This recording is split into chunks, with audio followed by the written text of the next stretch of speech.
প্রণাম করার প্রকৃত নিয়ম কি। এখন সাধুগুরু বৈষ্ণবের কথা বাদ দিন, যদি কোনো সাধারণ ব্যক্তি যে আমার থেকে বয়সে বড়, তার চরণে যদি আমায় প্রণাম করতে হয়, আমি যদি চরণ ছুঁয়ে প্রণাম না করে দাঁড়িয়ে যদি ঠিক এইভাবে প্রণাম করি, খুশি হবেন আপনি? তাহলে আপনি যদি সাধারণ মানুষ হয়ে প্রণাম খুশি না হন এই প্রণামে, ভগবানকে দেখে আমরা এইভাবে প্রণাম করলে তিনি কি করে খুশি হবেন? প্রণাম করলে প্রণাম করার মতো প্রণাম করো, যেভাবে প্রণাম করার নিয়ম সেইভাবে করো। আঙুল দিয়ে এইভাবে প্রণাম করাটা কোনো প্রণামের নিয়ম নয়। আপনি যদি সন্তুষ্ট না হন, ভগবান কি করে সন্তুষ্ট হবে? কি ঠিক তো মা? তাহলে পথে চলতে গিয়ে যদি কোনো রকম দেখা যায় যে আমাদের হাতে কোনো না কোনো জিনিস আছে, আমি একটা হাত আমার বন্ধ আছে, কোনো জিনিস হাতে আছে, আমি হাত জোড় করতে পারছি না, ঠিক আছে, একটা হাত যদি বন্ধ থাকে, একটা হাত যদি খোলা থাকে, সেই হাতটা বক্ষ মাঝে নিয়ে প্রভুর চরণে জানান, হে প্রভু, আমার একটা হাত বন্ধ আছে, একটা হাত দিয়ে তোমায় প্রণাম জানাই, তুমি কৃপা করে আমার প্রণাম গ্রহণ করো। কিন্তু এইভাবে কোনো দিন না কোনো মানুষ, না কোনো বৈষ্ণব, না কোনো ভক্ত, না কোনো দেবদেবী, না কোনো ভগবান কাউকে প্রণাম করবেন না। এটা প্রণামের নিয়ম নয়। আমি যদি আপনাকে প্রণাম করি তবে আপনি আশীর্বাদ দেবেন। আমি যদি আশীর্বাদ নেবার মতো প্রণাম না করি, তাহলে আপনার আশীর্বাদ থেকে আমি বঞ্চিত হব, তাই না? তাই প্রণাম করবেন সর্বদাই হাত জোড় করে। এক হাত বন্ধ থাকলে এক হাত বুকের মাঝে নিয়ে নত হয়ে মাথা নিচু করে প্রণাম করবেন। দু হাত যদি বন্ধ থাকে তথাপিও প্রণাম করা যায় নিজের মাথাটা নুইয়ে, হে প্রভু, কার্যসূত্রে কাজের মধ্যে দু হাত আমার বন্ধ, তাই আমি মাথা নিচু করে প্রণাম জানাই, তুমি আমার প্রণাম গ্রহণ করো। এই হচ্ছে প্রণামের প্রকৃত নিয়ম। কি হয়েছে, উনি ওখানে কেন দাঁড়িয়ে আছেন?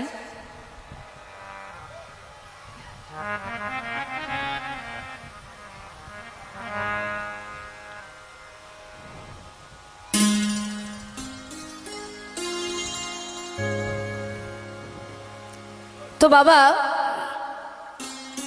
আজ আমার মহাপ্রভু তিনি কি করলেন মা? দণ্ডবত প্রণাম করলেন, একেবারে গোপীনাথের চরণে শুয়ে পড়লেন।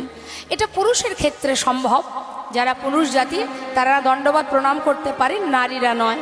হ্যাঁ, আপনারা যেভাবে হাঁটু ভেঙে প্রণাম করেন ওটাই হচ্ছে নারীদের প্রযোজ্য, ওইভাবেই প্রণাম করতে হবে। দণ্ডবত প্রণাম একমাত্র পুরুষ জাতিরাই করতে পারেন।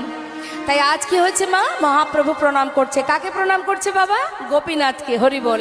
অর্থাৎ নিজে নিজেকে প্রণাম করছে।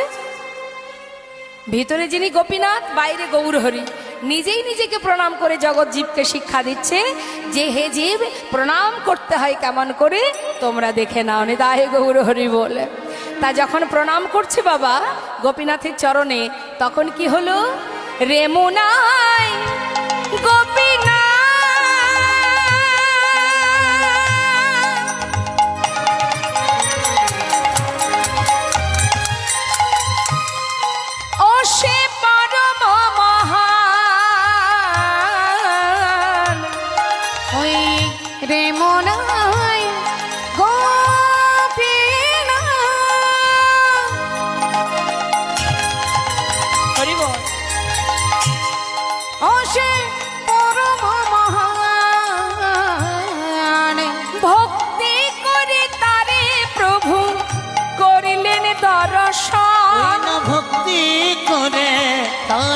প্রভু কইলেন দর্শন, তার পাদে পদ্ম কমলে আজি প্রণাম করিতে, তার পাদ পদ্ম কমলে ওই না প্রণাম করিতে, অগতার পুষ্প চূড়া পড়িল প্রভুর মাথে, পুষ্প চূড়া পড়ল প্রভুর শ্রী মাথে। যেই না গোপীনাথের চরণে প্রণাম করেছে, গোপীনাথের মাথার যে চূড়া সেই ফুলের চূড়াটা মহাপ্রভুর মাথায় গিয়ে পড়েছে। আর চূড়াটা যেই না মহাপ্রভুর মাথায় পড়েছে, মহাপ্রভু চূড়াটা বুকের মধ্যে করে নিলেন। চূড়া পাইয়া প্রভু আমার আনন্দিত মন, চূড়া পাইয়া প্রভু আমার আনন্দিত মন, তার নিত্য গীত করিলেন লইয়া ভক্তগণ। নিত্য গীত কইলেন লইয়া ভক্তগণ, বলে জয় জয় গোপীনাথ, নিতাই গৌর হরিবল হরিবল। তুমি ত্রিজগতের নাথ, জয় জয় গোপীনাথ। তুমি যে জগতের নাথ, জয় জয় গোপীনাথ। নিত্য গীত কইলেন লইয়া ভক্তগণ, তার নিত্য গীত কইলেন লইয়া ভক্ত। মহাপ্রভু গোপীনাথের জয়ধ্বনি করছে, আপনি আচরে ধর্ম জীবকে শেখায়। নিজে জয়ধ্বনি করছে, জগৎ জীবকে জয়ধ্বনি বলাচ্ছে, তোমরা জয় দাও, সবাই জয় দাও। এখন ওই চূড়াখানি মহাপ্রভু নিজের বুকের মধ্যে পেয়ে জগমোহনে এসে, জগমোহন কাকে বলে মা? মন্দিরের সামনে যে নাট মন্দির থাকে, মানুষ যেখানে হরিনাম কীর্তন করে, সেই নাট মন্দিরে ওই জগমোহনে ভক্তগণকে নিয়ে মহাপ্রভু মাঝখানে বসেছেন। মাঝখানে বসে জিজ্ঞাসা করছে, এই যে ভক্ত, আমার দিকে দেখান, দেখতে পাচ্ছেন আমাকে? বেশ। গোপীনাথের প্রতিষ্ঠা, এই যে গোপীনাথ জগৎ বিখ্যাত, এটা কার জন্যে তোমরা জানো? মা জানেন নাকি যে মা গল্প করছিলেন? জানেন? গল্প করলে জানা যাবে? শুনতে হবে তো। গল্প করলে কিচ্ছু জানা যাবে না, সবই অজানা থেকে যাবে। জানতে গেলে শুনতে হবে। এখন ভক্তরা বলছে, প্রভু তুমি বলো, আমরা কি করে জানবো? তখন মহাপ্রভু বললেন যে এই যে রেমুনার গোপীনাথ জগৎ বিখ্যাত, শুধুমাত্র আমার দাদুগুরুর জন্য। এই যে দাদুগুরু অর্থাৎ মাধবেন্দ্রপুরী গোস্বামী, এই মাধবেন্দ্রপুরী যিনি থাকতেন বাংলাদেশে, জায়গাটির নাম হচ্ছে শ্রীহট্ট। মানে বাবা, মহাপ্রভুর পিতৃভূমি যেখানে, সেইখানে ছিল এই মাধবেন্দ্রপুরীর নিবাস, যার নাম এখন সিলেট।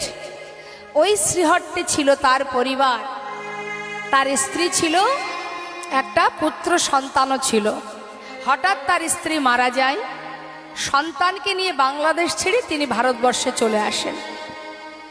ভারতবর্ষে এসে, আমরা যেখান থেকে এসেছি বাবা, উত্তর 24 পরগনা, বেনাপোল বনগ্রাম, বেনাপোল যে বর্ডার, ওই বেনাপোল, ওই যে বর্ডারটা পার করে যদি চাকদার দিকে আসা হয়, কৃষ্ণনগর চাকদা, একটি জায়গা আছে যার নাম হচ্ছে বিষ্ণুপুর। ওখানে একটা আশ্রম ছিল, যে আশ্রমে এই পুরী গোসাই তার সন্তানকে চিরতরে দিয়ে গিয়েছিলেন। কেন দিয়েছিলেন না? তিনি আর সংসারে আবদ্ধ থাকবেন না, তাই ছেলেকে আশ্রমে দিলেন, যে সেখানে থাকলে তার মধ্যে ভগবানের প্রেম ভক্তি ভালোবাসা এবং কর্ম করতে করতে সন্তান বড় হবে। তাই নিজে সন্তানকে সেই স্থানে দিলেন। ছেলের নাম ছিল বিষ্ণু, যার কারণে সেই জায়গার নাম বিষ্ণুপুর। সন্তানকে আশ্রমে দান করে নিজে প্রতিজ্ঞা করলেন, এ জীবনে আমি আর কোনোদিন সংসারে থাকব না, যে কদিন বাঁচব প্রভুর নাম গাইব আর তীর্থ ভ্রমণ করব। তাই সব ত্যাগ করে দিলেন মা। মায়ার সংসারে মায়ার বাঁধনকে ত্যাগ করে চিরতরে ভগবানের চরণ পাওয়ার আশায়, গোবিন্দ চরণ পাওয়ার আশায় তার নামকে সম্বল করে, পথের ভয় না করে এবার জীবনটা পথে নামিয়ে দিলেন। নানা তীর্থ ঘুরছেন পুরী গোসাই, মাধবেন্দ্র পুরী। নানা তীর্থ ঘুরতে ঘুরতে অবশেষে এসে পৌঁছালেন বৃন্দাবনে। বাবা, আমরা ভগবানের চরণ পাওয়ার জন্যে যুগ যুগ ধরে আশা করে বসে থাকি, কিন্তু ভগবান তিনিও যুগ যুগ ধরে আশা করে বসে থাকেন কোনো না কোনো ভক্তের জন্য। তাহলে সে ভক্ত কেমন ভক্ত যার জন্যে ভগবান আশা করে বসে থাকে? আজ আমরা শুনবো সেই কথা। মাধবেন্দ্র পুরী গোসাই বৃন্দাবনে এসে রাধাকুণ্ড শ্যামকুণ্ড দর্শন করে একটা বৃক্ষতলে, গোবিন্দকুণ্ডের পাড়ে মা একটা বৃক্ষের তলায় ছায়াতে বসে তিনি কৃষ্ণ নাম করছে। তার ছিল দুটো স্বভাব।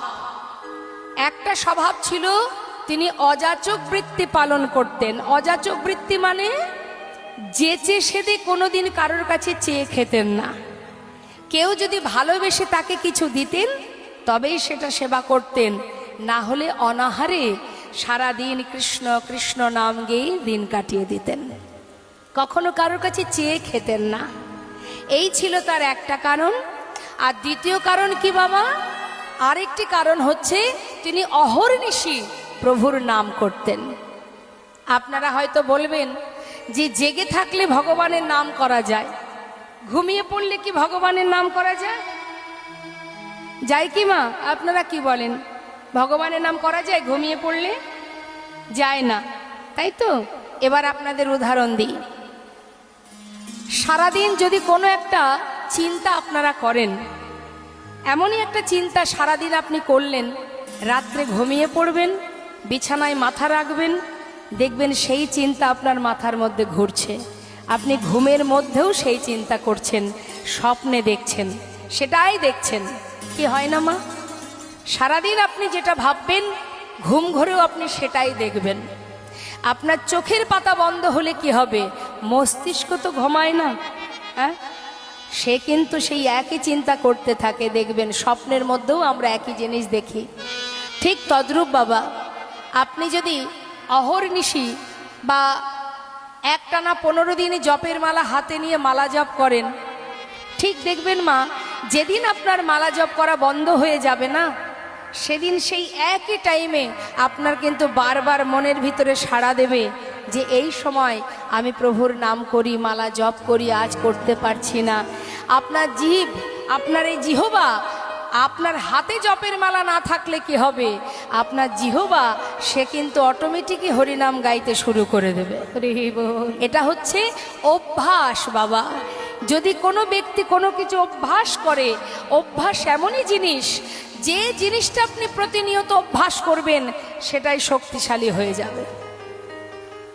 তাই আজ কি হয়েছে বাবা?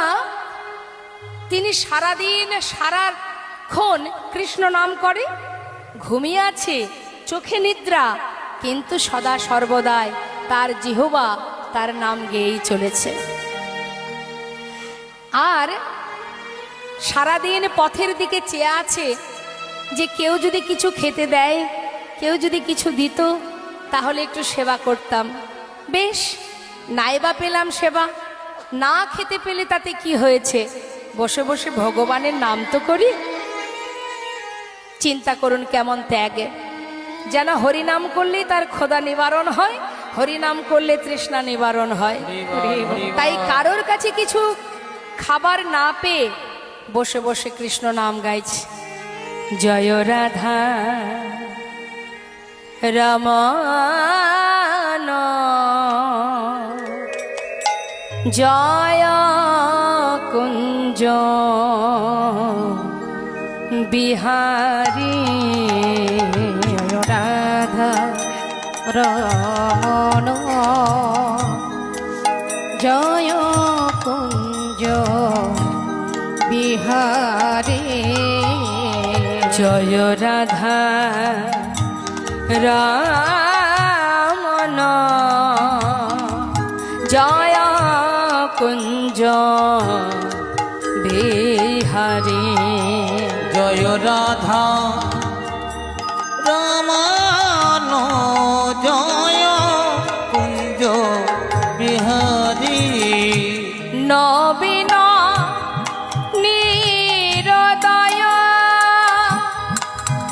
জয় শ্যাম সুন্দর মদন মোহন বংশীধারী নবীন নিরোদয় জয় শ্যাম সুন্দর মদন মোহন বংশীধারী জয় রাধা রমন জয় কুঞ্জ বিহারী দেখা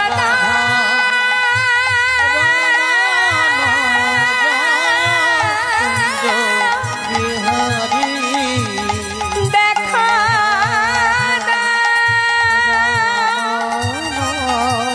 দেখা দা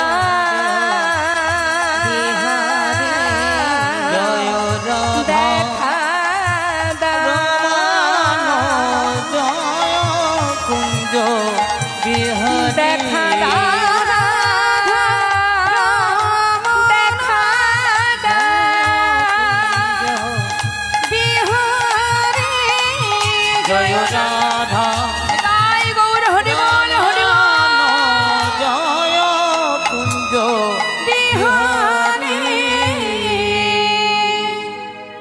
ভক্ত নিজের সর্বস্ব ভগবানের চরণে সঁপে দিয়ে যদি তার নামে ডুবে থাকে, ভগবানের যে মাথায় চিন্তা পড়ে যায়, ভক্ত যদি অনাহারে থাকে ভগবান কি সেবা করতে পারে? তিনি কি করেছেন? ভক্তের বোঝা ভগবানই বহন করেন। তিনি একটা পাত্রে করে দুধ নিয়ে বালক বেশে গুটি গুটি পায়ে সেই গোসাইয়ের সামনে এসে দাঁড়িয়েছে। এদিকে পুরী গোসাই নাম করতে করতে যেই না চোখ খুলেছে বাবা, দেখছে সামনে একটা বালক রাখাল। পুরী গোসাই জিজ্ঞাসা করছে, কে রে তুই? আমার সামনে দাঁড়িয়ে আছিস, তোর হাতে ওটা কি? ভগবান বালক বেশে বলছেন, আমি গো আমি। আমি? কে তুই? ও গো আমি গো, তোমার জন্য দুধ এনেছি আমি। দুধ এনেছিস? কেন আমার জন্য দুধ এনেছিস কেন? বাহ, আনবো না? সকাল থেকে না খেয়ে আছো, তাই তো নিয়ে এলাম। আরে আমি না খেয়ে আছি তুই কি করে জানলি? ভগবান বালক বেশে বলছে, আমি কি করে জানবো?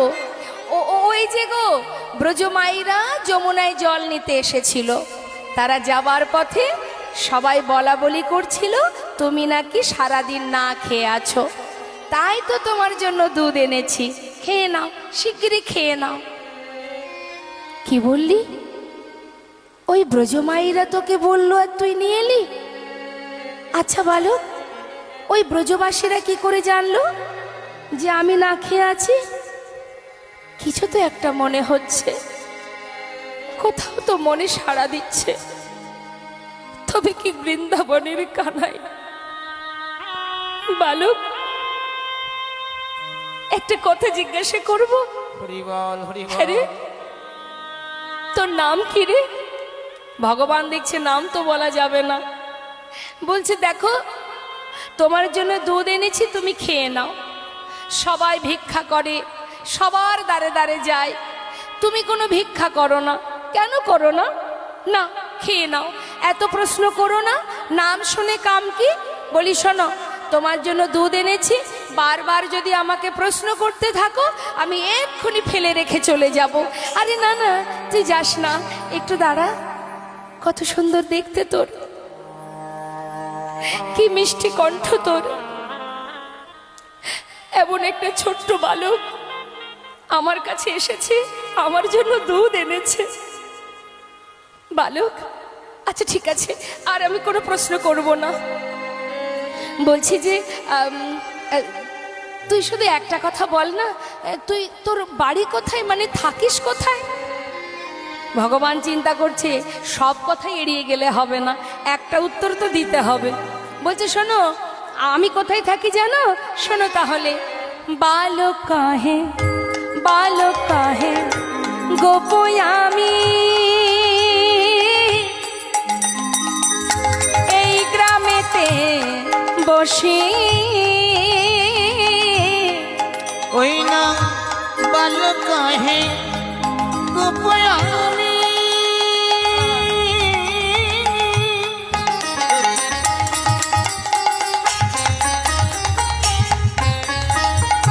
এই গ্রামেতে বসি আমার গ্রামেতে কেহ না রহে উপবাসী গো আমার গ্রামেতে কেহ না রহে উপবাসী আমার গ্রামে বাস করে যে আমার গ্রামে বাস করে যে আমার গ্রামে বাস করে ওই যে না আমার গ্রামে বাস করে যে নানাই উপবাসী থাকে না সে আমার গ্রামে বাস করে যে নানা উপবাসী থাকে না সে আমার গ্রামে বাস করে যে আমার গ্রামে